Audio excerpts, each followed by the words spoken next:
voting Slav TV. Over the course of the last few months, PewDiePie has really been pulling the Overton window on YouTube, giving his 56 million subscribers more than just subtle hints that certain paradigm shifts are taking place in his mind. Obviously, this should come as no surprise, considering that PewDiePie has been engaged in war with the mainstream media for a number of years now, and has bravely battled through their false accusations and demonization efforts as well. May I just say that if you're gonna call someone a hero to the Nazis, you may want to double check if that's true or not. Because afterwards, you can't go, lol, just kidding. While PewDiePie's channel is dedicated primarily to gaming and comedy, it's now become more obvious than ever that this Swedish meatball is in fact thinking about issues outside of just gaming. Take for example this recent video he made where he debunks the gender wage gap.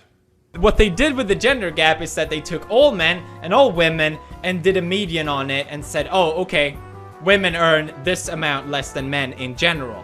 What they don't take into account is, well, pretty much anything at all. Up until a few years ago, seeing content of this nature on his channel would have been considered unimaginable, especially considering the fact that this topic is highly politicized and highly divisive to those within the political spectrum. In another recent video, PewDiePie also hinted that he is woke to the problems afflicting his birth country of Sweden and cleverly used his dog Edgar to highlight some of these socio-economic problems that he's obviously concerned with.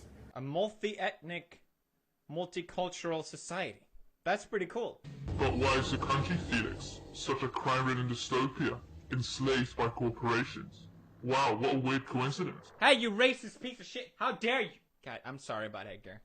In recent times, he's also been seen tweeting at various alternative news personalities, including Lauren Southern, Stefan Molyneux, and even Paul Joseph Watson. What's interesting is that PewDiePie followed Stefan Molyneux and yours truly a couple of weeks after that Wall Street Journal hit piece. Now, isn't that interesting? These interactions on social media with these much smaller YouTube channels is perhaps the greatest testament to the fact that PewDiePie is actively paying attention to what's going on in the world, and that he's also putting in an effort to get an alternative view on things outside of the claws of the mainstream media. Another obvious thing to consider is the fact that PewDiePie was born in Sweden, and that the Sweden that exists today is very much different than the Sweden that he grew up in. PewDiePie's birth city of Gothenburg is currently home to some 5 no-go zones which are constantly expanding, leading me to believe that this might in fact be fueling some fires inside of him. The situation in the UK where he currently resides obviously isn't much better either,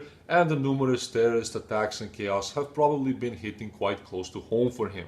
With all of this in mind, it's quite wonderful knowing that YouTube's biggest star is doing a lot of critical thinking, and that he literally has the power to red pill millions of people while completely pulling the Overton window on what YouTube considers as socially acceptable.